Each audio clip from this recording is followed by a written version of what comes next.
By the 9, what an interesting time to talk about Splitgate 2. With the recent announcements during the Summer Games Fest and the turnarounds after facing the backlash, this game certainly has experienced some whiplash from the gaming community altogether. For quite some time now, multiplayer shooters have echoed a lot of the issues people have had with online gaming in general, as well as the business practices associated with it. Whether it be skill-based matchmaking, losers queue, battle passes, aggressive microtransactions, and the rewards for grinding not really being worth it in comparison to just buying whatever's on the store menu, people complaining about sweats, the list goes on. It's an incredibly divisive camp in the gaming world where it can either be a joyful time with friends or people online that you get along with pretty well, or a lonely, toxic, and miserable experience. The most popular and competitive multiplayer shooters today have many people still playing, and many others are retreating to either single player or co-op experiences where they feel less of the negative aspects of multiplayer gaming. Throughout my life, I've experienced great moments and also very toxic moments that question my relationship with the experience of multiplayer. I've been flamed and yelled at when I was getting started in Heroes of Newerth back when it was a thing, go through a landmine in the text box or just in voice comms in League where I would either have a blast or someone would just end up flaming me for reasons X, Y, and Z. In Halo, Counter-Strike, Call of Duty, and other multiplayer experiences, I would experience both sides of the spectrum. But when I look back at all of this, I realize that for all of the good and the bad that I got from the multiplayer experiences of those games, it was at the very least not boring.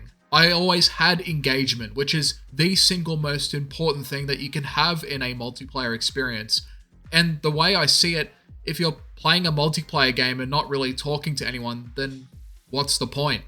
At least that's how I see it anyways. Nevertheless, I had been noticing my returning interest for multiplayer gaming and had decided that moving forward, I would like to balance out single and multiplayer content and perhaps even give my own 2 cents on multiplayer in general.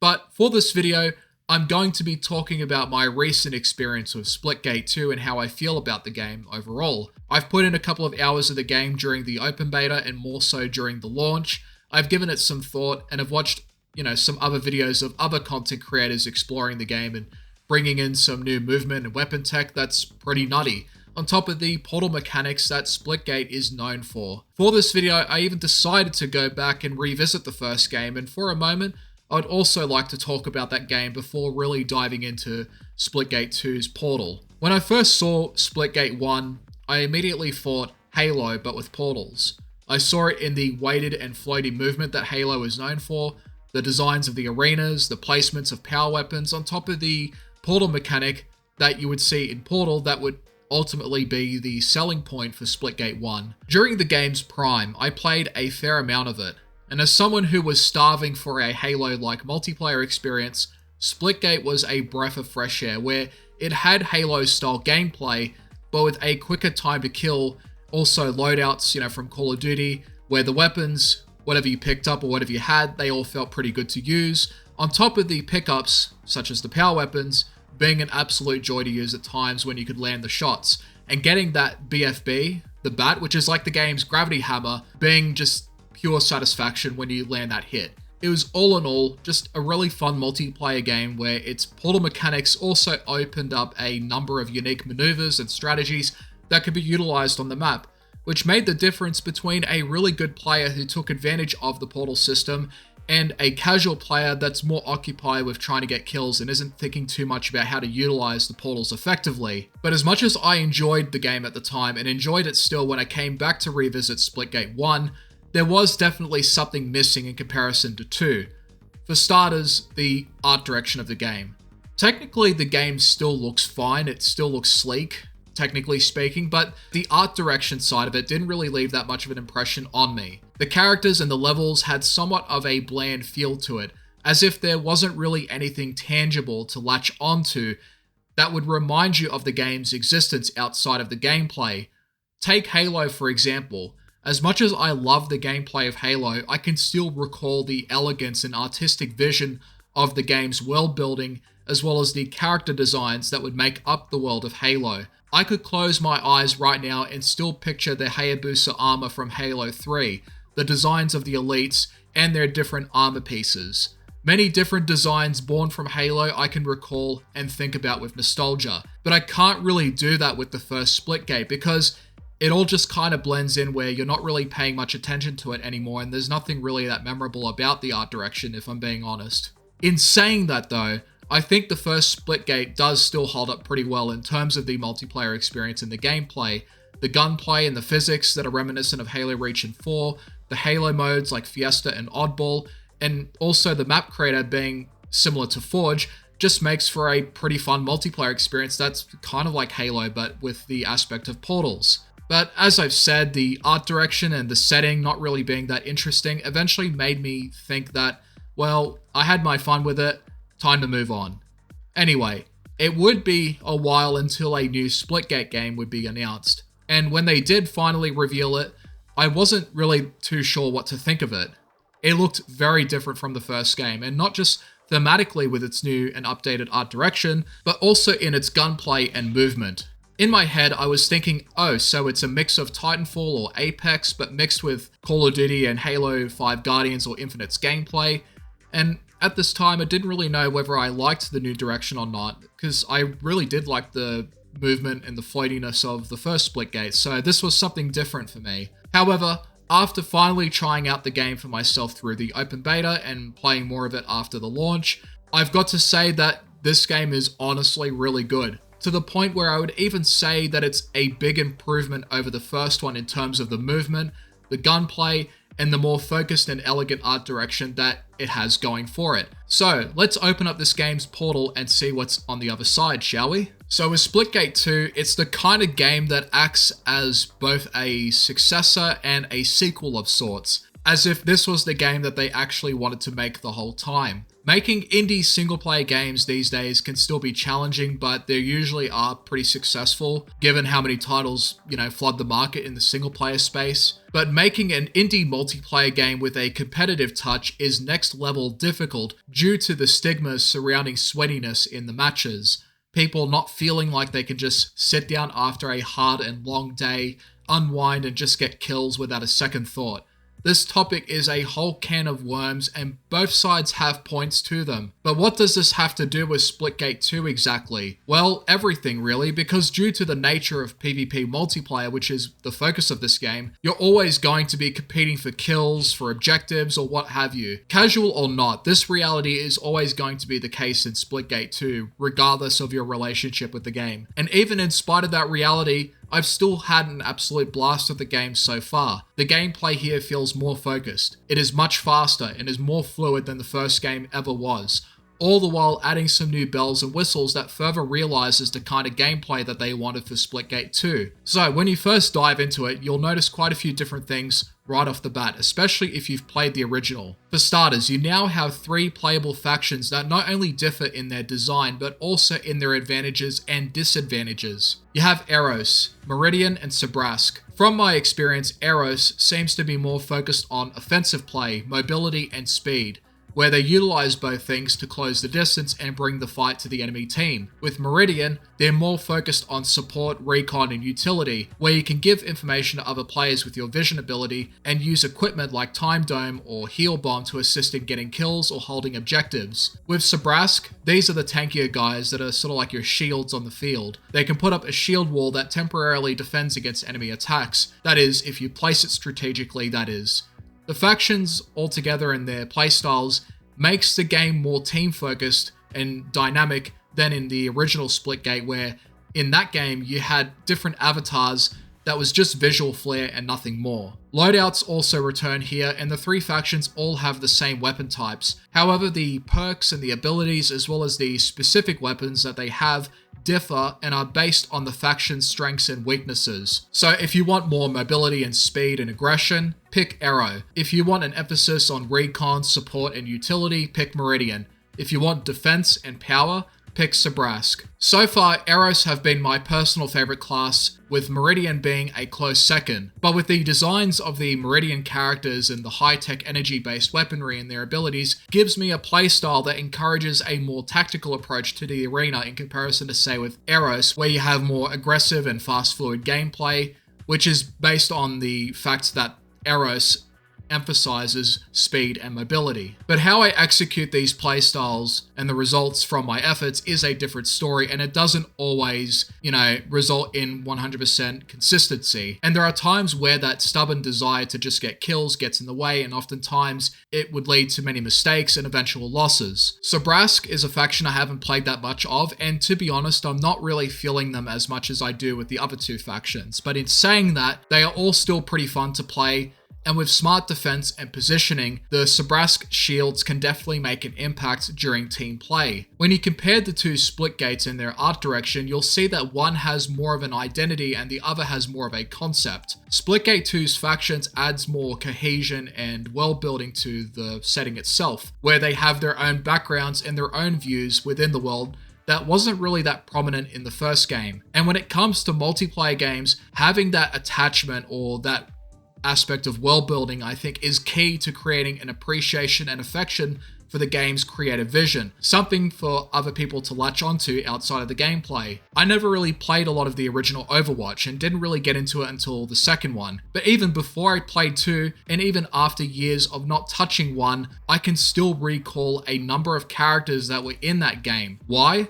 Because they were all unique and elegant in their designs. They all had different personalities that gave more life to those characters, on top of the art style that still holds up really well to this day. It's the same with Team Fortress 2, which is personally my favorite Valve game of all time. That game didn't just have fun and dynamic gameplay, it also had an artistic vision needed to give the game an identity of its own. Splitgate 2 does a much better job at this than the first Splitgate because each faction stands out for different reasons, and I appreciate that the team had put more effort into making more than just avatars with different armor sets. Now onto the gameplay itself. During my time playing Splitgate 2, I would make comparisons between this and 1, and a few things popped out of my mind. The first thing that came to mind is how the portal mechanics work now. Like before, you can open more than one portal to reach across the map, or to outmaneuver enemies that didn't realize it was there. But how you engage with the portal mechanics in 2 is far more intuitive and simplified than it was in the first one. In Splitgate 1, there were 2 separate buttons that controlled one portal each, and you could press another button that closes said portal. And to close enemy portals, you would then throw a grenade. But with Splitgate 2, you can now just press one button to open another portal and aim at another enemy portal to close it. Going back to 1 was very clunky in comparison, and I'm glad that they streamlined the process of opening and closing portals in 2, which added to the faster and more fluid gameplay of, Splitgate 2. And speaking of the speed of the game, this game is fast. Splitgate 1 is the guy who just got into running. Not a lot of speed, but is starting to move. Splitgate 2 is the speed-fueled addict running away from the cops, who also used to be into parkour and is now treating the world like it's Mirror's Edge. Splitgate 2's gameplay is like a combination of Call of Duty, Halo 5 Guardians or Infinite, Titanfall 2 and Apex Legends, but condensed into arena-like environments involving portal mechanics and power weapon pickups. You can also slide down slopes for batshit insane levels of speed. For example, look at some of MintBlitz's clips, where he shows a chain movement system where you can slide down a slope, jump, hover, and slide again. From here, you can quickly build up more speed and literally zoom across the entire map like it's a game of tribes. Now, personally, I haven't been playing like this at all, and I haven't really experimented with the game's speed that much, but it is amazing to see how much speed is possible in the game once fully realized. It kind of reminds me of the time back when I used to play Krunker.io, where it was more like Call of Duty, but when B-hopping and sliding came into the equation, it started to become more like Quake, creating this combination of Quake meets Call of Duty. At least that was how I experienced the game anyways. You also have the use of quick swapping between weapons, which can come into clutch sometimes. Like if you pull off a heavy pistol or sniper shot but don't kill the target right away, you can then swap to your other weapon to finish them off. So there's definitely some weapon comboing and movement tech that you can deploy in the game. But in saying that, it's not necessary to succeed as long as you're objective oriented and you place a bigger focus on winning said objective. You can still play the game at a slower and more methodical pace and still see some success from time to time. However, you will, like in a lot of other competitive multiplayer games, go through a cycle of doing really well to getting absolutely stomped. I make a lot of huge screw-ups, input mistakes that lead to many stupid deaths I could have avoided, but there were times where I did manage to finally lock in and make an impact on the team effort that would lead to winning, and then this game, it's gratifying once you finally tune into the fun zone and you just start engaging with all the mechanics being thrown at you, and you really start locking in with your gameplay. The Portal gameplay is a whole other dynamic that adds more complexity to the arena-based gameplay, where you can create verticality with well-positioned portals that lets you fly up in the air, placing portals behind enemy positions to catch them off guard. There are so many variables that the portals themselves can create, and this is the sort of thing that arena shooters need to continue evolving. Unique and engaging mechanics that shake up the status quo that has made multiplayer arena shooters stagnant for so long. So far, Splitgate 2 is just a damn good multiplayer game. It is a huge improvement over the first. The art direction is more focused and has more of an identity due to the context that is developed around the three factions. The guns and the power weapon pickups feel great. Getting that rocket launcher or BFB and landing the hits is never going to be boring. And the portal mechanics are more intuitive this time around. I know that the game has been in some fresh hot water lately, but I genuinely want this game to succeed. Multiplayer games can be a wonderful time when you have good people to play with, friends or family that you bond with. My fondest memories ever in Halo were actually in the multiplayer, not in the campaign, as great as that campaign is, by the way.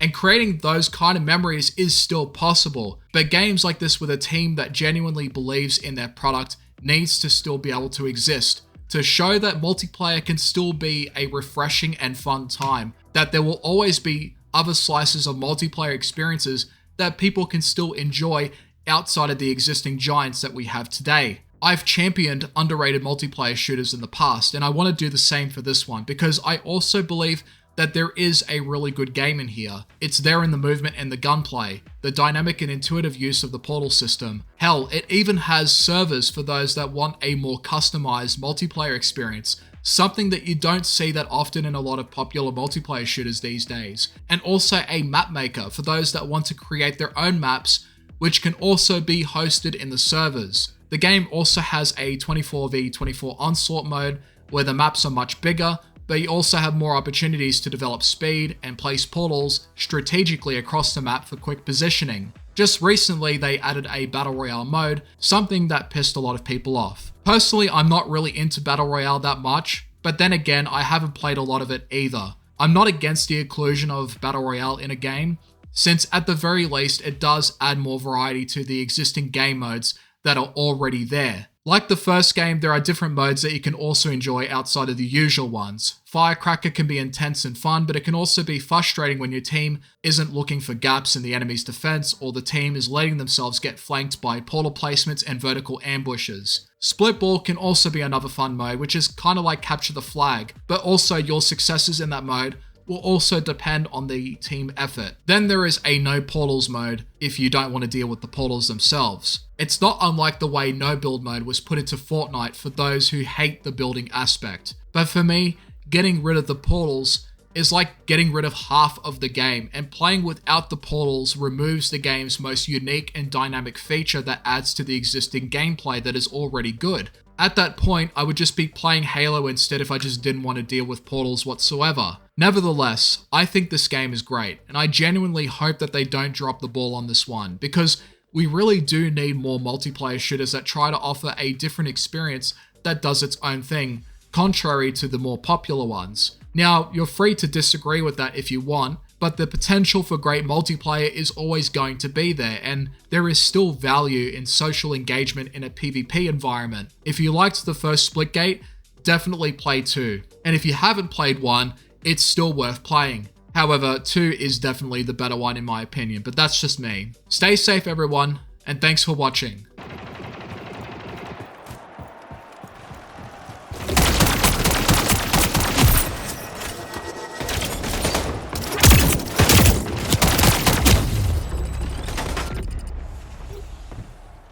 Opponent is going for a capture.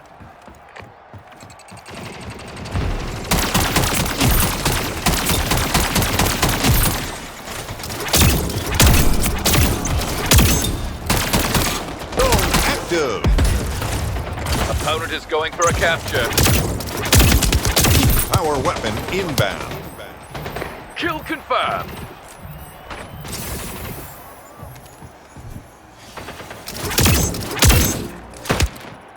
Your opponent is going for a capture. New power weapon in the arena.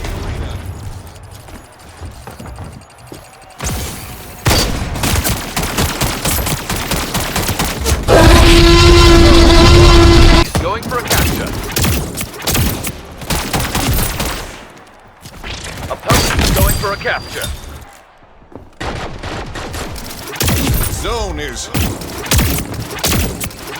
Zone contested. Double kill. Don't let them get the next zone. Double kill. Triple kill. Zone active. Your teammate is going for a capture. Victory. Incredible win!